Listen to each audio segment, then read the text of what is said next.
Feel free to take a seat. Or if you want to clump up in the shade, that's great too.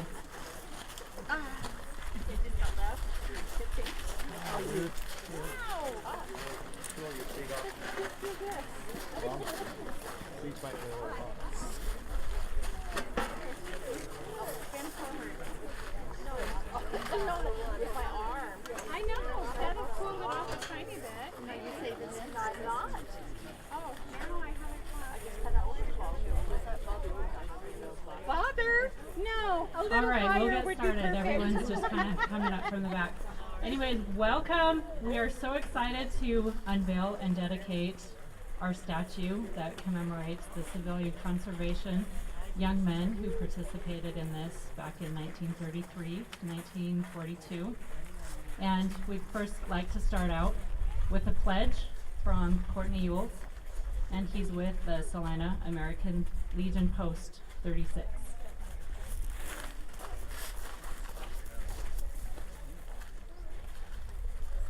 Those that can stand, will you please stand and put your hand over your heart? I pledge allegiance to the flag of the United States of America and to the republic for which it stands, one nation, under God, indivisible, with liberty and justice for all. Yes, you be seated.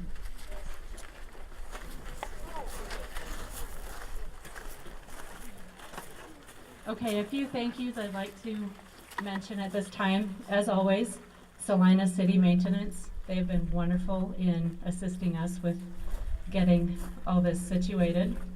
And also Rasmussen Excavation. We couldn't do it without you, so thank you. All right, the dream of the CCC alumni is now the dream of those who follow. These statues introduce millions of Americans to CCC heritage across the nation. They bring attention to the CCC program and the great contribution of the men who served. And this is how we honor. As enrollees struggled with the hard labor associated with renewing America's national resources, they were grateful to have 3 huts and a cot, with 1 seedling or 1 stone or 1 shovel of soil. They were building the infrastructure for the national recreation and conservation systems that we enjoy today. As they worked, we wonder if they would have thought that monuments would be built to honor the daily labor that became so essential to their well-being. Monuments tell a story and are a long-term exhibit that can be meaningful to many generations. The CCC worker statue is a monument to the builders of the modern conservation. One facet of the National CCC interpretive campaign is to strive to have a CCC worker statue in each state.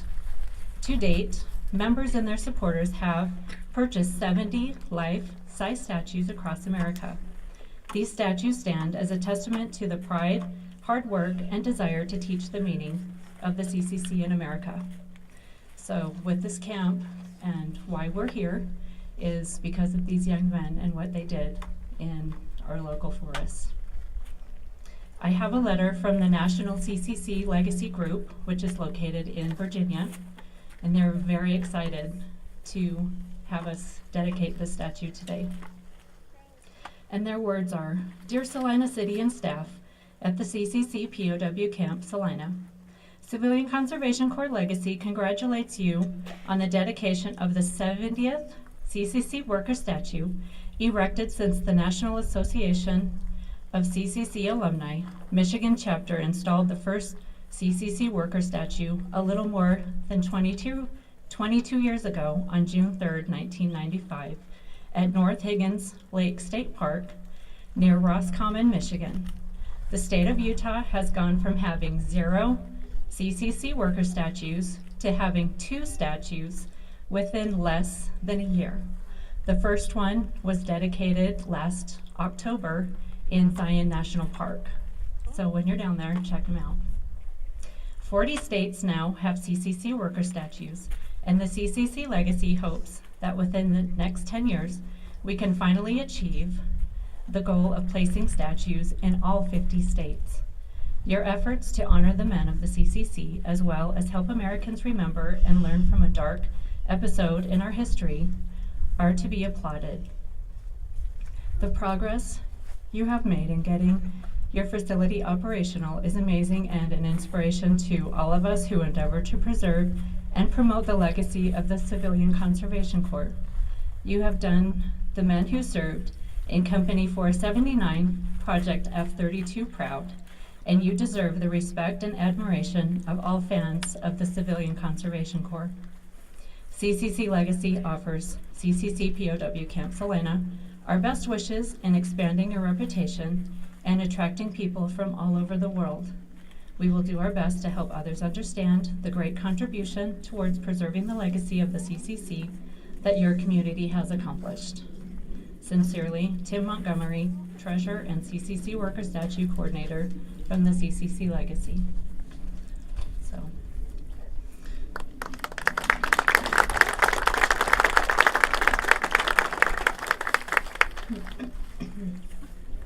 Okay, our first speaker, he was a CCC boy. We're so excited that he can join us. He was part of Camp DG 1967, located in Jericho.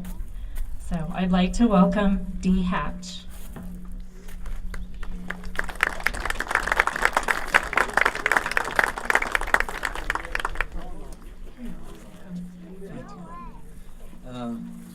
I'd like to thank all those who are having this to take place in this particular place. It's really a popular place to have a legacy program here at this time in Salina, Utah.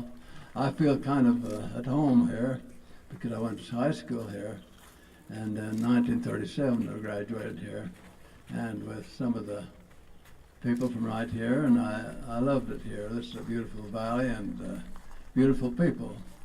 And at that time the CCC camp was going strong. I'll have to tell a little about the reason all this come about as I see it. Times were rough during the Depression, and those of you who could remember that from the 1930s to the 1940s, and that's up until World War II took over. And so every young man in the nation had to pick up what jobs they could, like farm work and any type of work that was would make them $1. And so as the CC program showed up, I found the opportunity to come over and go through the employment agency, and that's the first time I got a social security number, and first time I had a steady job. And very glad to have the CC program to come to me. And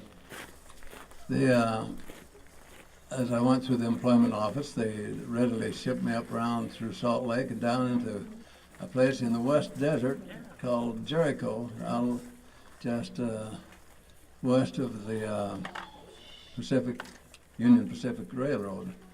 And that was all desert country out in there, and mostly rugged little hills and mining towns south of Eureka. And I found readily that I was at home there and under discipline. So we had to get up early. They seen that you got up. You better get up, or you could land on KP or something like that. And it was a job that put a lot of boys off the streets that were back in some of these crowded cities also, that they didn't know what the shovel handle felt like or axe handle. And so as we was in these camps, each camp normally had about 200 for a spike, and then they'd have little spike camps that would go out in the different areas, and special little groups where they had to do special work. And we built roads, we built trails, we built conservation dams, and cut posts, and down across the big rolling sands out by Leamington, Utah, and out in there, and then we were expected to put in a good normal day's work, not real hard, but enough to know that you was working, that you was there for a purpose. So I think the CC camp was a very useful thing for our whole nation, conserved our nation as well as the young people that are unemployed. Some of those boys out there would like to go home once in a while, and I know there was a few guys from up in Salt Lake that there's two young men there that were used to riding the railroad under the boxcar. So that's the way they would find their way home, and they'd somehow get under the boxcar, and as it rolled and slowed down for the big turn that went out through eastern Utah, they could roll out the side, and they knew how to do it without getting hurt very bad. But boys got lonesome to go home. We all liked to go home and enjoy our families. But they'd give us, give us $30 a month. That was $1 a day, but we could keep $5 for spending money and send 25 home. That helped our families at home. And during those depression days, it all came in handy. I feel like the CCC camp was one of the best things that could happen, and maybe something like that would be good for people today. I guess everybody has an opportunity to work now at some other job, but I think Franklin Delano Roosevelt started several programs such as the National electrification, so housewives out in the country could have power, electricity for their households. That helped everybody. There was so many programs that he helped start out. I think that he was one of the greatest presidents to get money rolling and get jobs going. And so I want to thank all those people who put this program together. And it's a great replica of what could happen here in those days when the CC camp was here. It put a lot of young men out here to work, and I enjoyed the work that I did because it was a good, steady job for me. I thank you for every one of you here, and I love all of you. I went to school here, so I feel roots here, and I love it here very much. Thank you.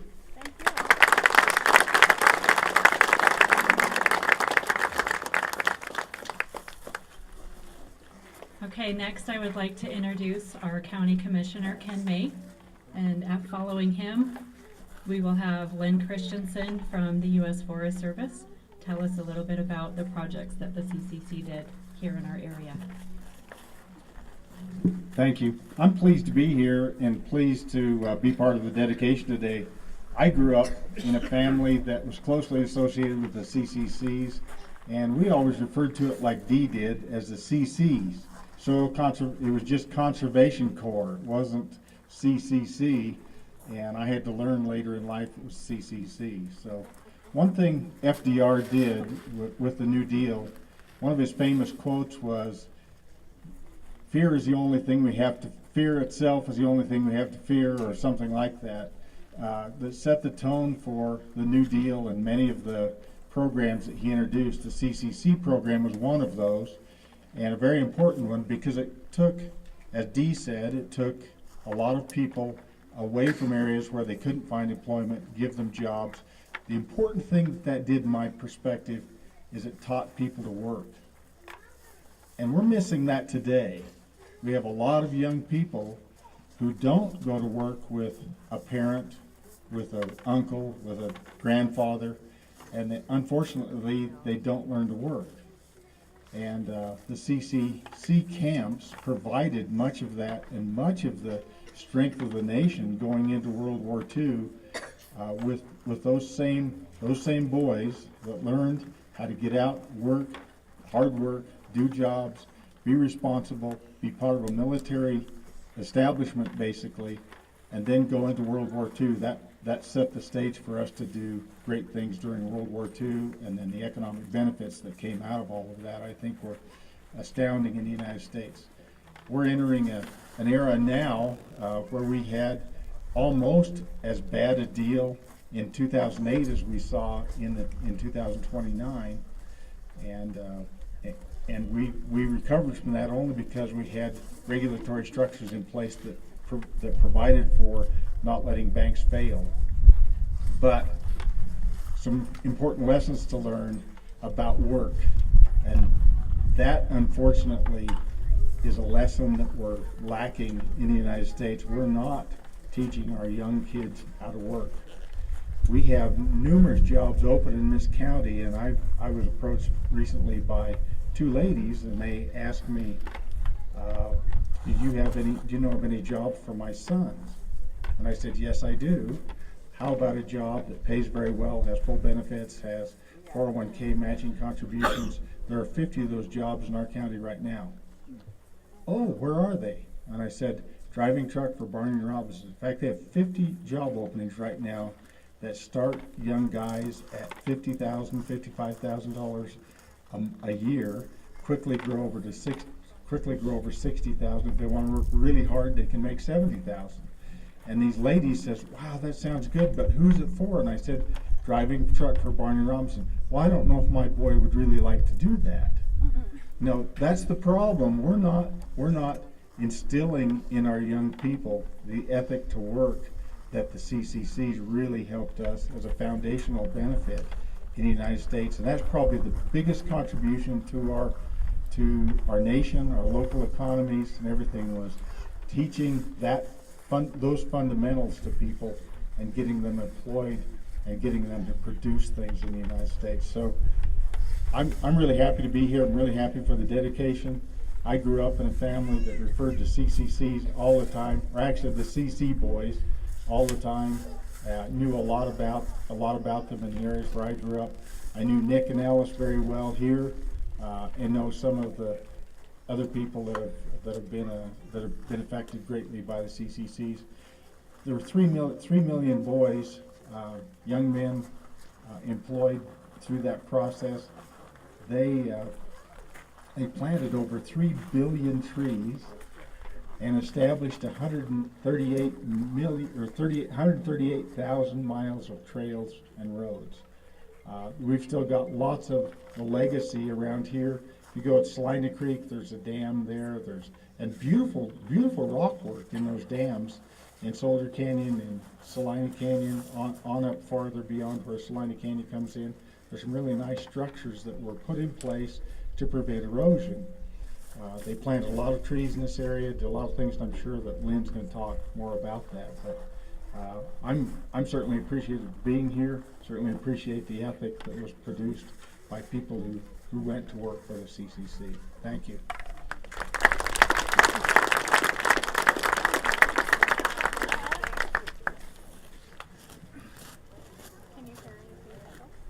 Good morning.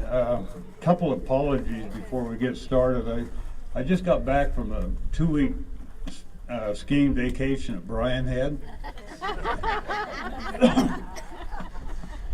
My voice is kind of raspy, and it's sure nice to be back here where you can take a deep breath and clean air. And the second apologies for those folks that don't know me. I'm not a public speaker whatsoever. And in 10 minutes, the rest of you will know that. But in spite of all those apologies, I'm very pleased and honored to have this opportunity to speak to you about a subject that's dear to my heart, the Civilian Conservation Corps and the U.S. Forest Service. I've been with the U.S. Forest Service since 1968.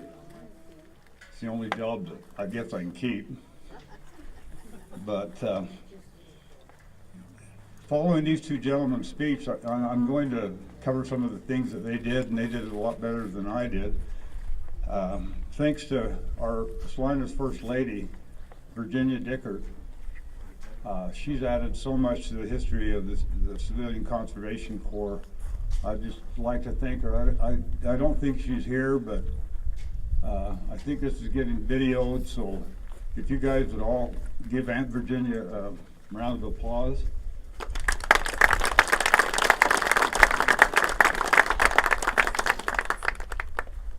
Like our speaker before me said, the 1930s brought some pretty difficult times to the United States. The stock market crashed in 1929. Like Ken said, creating the worst economic depression in Americans' history. I can remember my grandpa saying he had a banknote he had to pay, and he told the banker, he says, just open the door and I'll drive a herd of sheep into the bank. That's how bad it was. In 1933, 25% of the Americans were unemployed, 36% in Utah. The Great Depression was here, the New Deal started. But one of the most successful of all the items of the New Deal program seems to have been the Forestry Work Civilian Conservation Corps. And over the course of the CCC program, there was 116 camps built in Utah. The Forest Service oversaw 47 of these camps in 27 of Utah's 29 counties. The state was treated extremely well by the CCCs because we had a lot of projects that needed to be accomplished. The CCCs lasted 9 years, and during that time, 22,074 men were employed from Utah, and another 23,833 brought in from the eastern states. Our region 4 of the Forest Service, which encompasses Utah, Idaho, Wyoming, and Nevada, was tasked with the management of this. So the Forest Army, and that's what we referred to, the CC boys was, the Forest Army was in place. Funds were provided to the Fish Lake to hire homeless youth and adults who were roaming the country looking for employment. Good, hard, young, working young men that wanted to do something, wanted to provide for their family, but there just wasn't anything out there. So, on the Fish Lake, throughout the state there was a whole bunch. But the CCCs established 3 camps on the Fish Lake National Forest. The Salina camp, which is here, the F-12, the F-13 near Fish Lake, and the Tusher Mountain, the F-14. And like I said before, Salina's camp was established in 1933, but it wasn't established right here. It was established up at I-70, north, up in what they call Gunnison Valley, the bull pasture. But that didn't suit too well because of its cold, remote locations. And so in the fall of 1933, it decided to establish a camp at lower elevation. By November 12th of 1933, 4 barracks were constructed on Main Street where we are today, but it wasn't part of the city limits. In addition to a mess hall, kitchen, supply room, recreation room, library, medical building, bathhouse, latrine, officers' quarters, and administration building, and the forest officers were built. These buildings were dedicated 84 years ago today, or in December 13th, 1933. Our camp, F-22, was responsible for numerous projects. The Mountain Ranch Ranger Station, where the first camp was, the Mount Terrell Guard Station, the Pavant Ranger Station.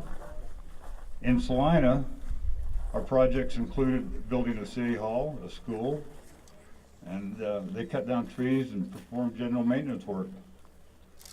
And then going up Soldier Canyon, the dams, like Ken said, are still in place to control the floods, and they helped with the Denver Rio Grande Western Railroad.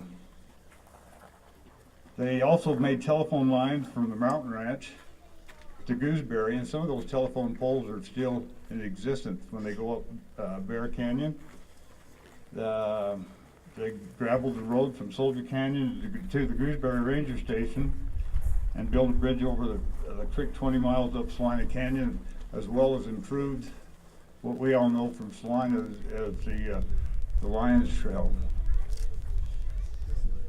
One of my pet projects is working at Gooseberry, and I'm up there more days than I am at home. My wife can attest to that. But at the Gooseberry Ranger Station, they put siding on the ranger's house, and the pine shell shutters on the windows are just a work of craftsmanship. They shingled the roofs, painted, installed linoleum, glazed brick fireplace, a new bathroom, and installing fixtures. They graded the hill in front of the house, built a rock retaining wall, installed a sprinkler system, and planted a new lawn. Flagstone from down in Triangle in that country were installed around the houses. And then the boys turned into build a cold storage barn, a 4-horse barn, a new garage. And then they knuckleheads planted 25 blue spruce up there, and they're still growing. Beautiful. And then they wanted to be gainfully employed and wanted to add to the Gooseberry area, and our beautiful pavilion down there was constructed by them. Interesting fact about all this was that the camp newsletter was called the Southern Drawl, because that was reflective of the accents of the many workers that come from Louisiana, Alabama, and Florida. And like we said before, you know, they were paid $1 a day. They could only keep $5 to spend. So, you know, depending on the month, 25 went home, and that stimulated the economy home. And you know, that $5 that these boys spent here in Salina was well appreciated. And then after the CCCs left, we still had some boys that remained, became a vital part of our community. And I apologize that I had not much time down there, but Ella Shaheen, Henry Squires, Ray Dickert, Richard Criswell, Bill Maxwell, and Tom McCula. And then in 1941, the attack on the United States by the Japanese ended the Civilian Conservation Corps, because these boys were dedicated to their country. So the camp closed in November 30th, 1941, ending the Forest Army. The remains of these projects is the testimony of the skill, hard work, and dedication of a generation of displaced craftsmen and laborers. We still enjoy the accomplishments of the laborers today.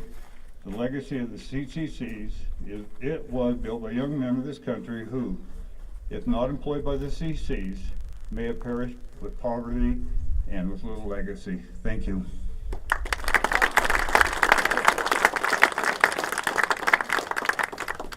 Right, thank you, Lynn. That was great history. Next, Mayor Deaton.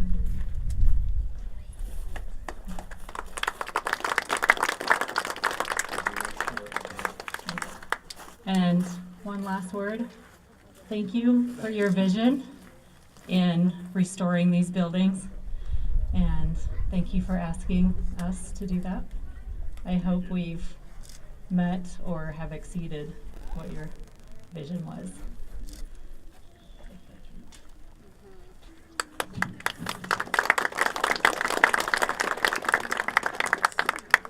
Tami and Dee far exceeded any vision I had for these buildings. It first started out with just one building, and you can see it progressed to 3 buildings, a statue. Please give it a round of applause for the Olsen family for the hard work that they have all put into it.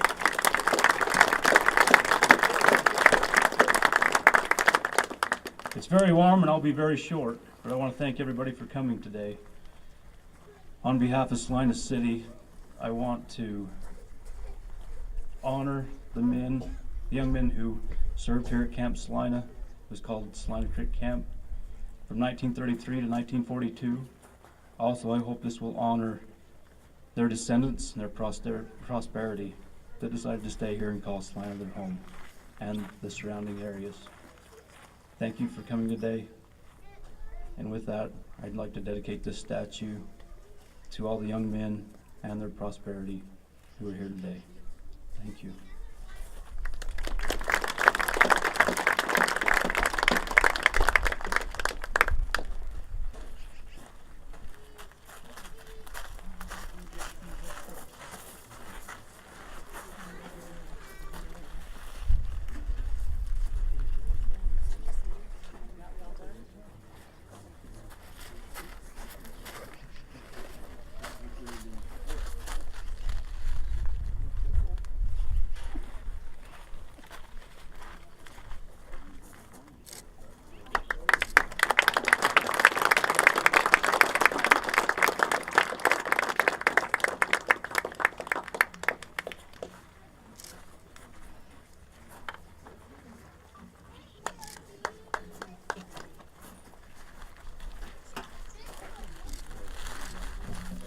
All right, thank you. That ends our program. We will be open if you'd like to have a minute to tour and come find out about our local history.